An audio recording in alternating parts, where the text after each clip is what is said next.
কেউ করতে পারে না। তাই আমরা দুজন মিলে যদি ট্রাই করি নিশ্চিত এই ফেক নোট বানাতে পারবো। আর যা আমরা জানি না তার জন্য তো ইউটিউব রয়েছে। এই সব শুনে ফিরোজও কনভিন্স হয়ে যায় আর তারা শুরু করে জাল টাকা বানানোর মিশন।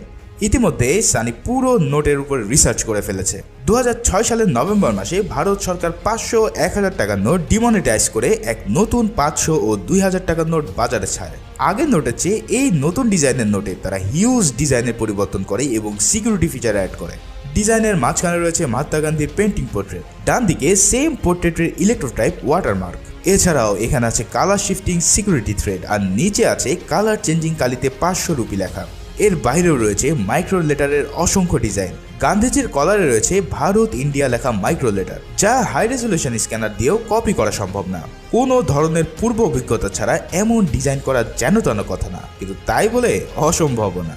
এর জন্য কম্পিউটার নয়, প্রয়োজন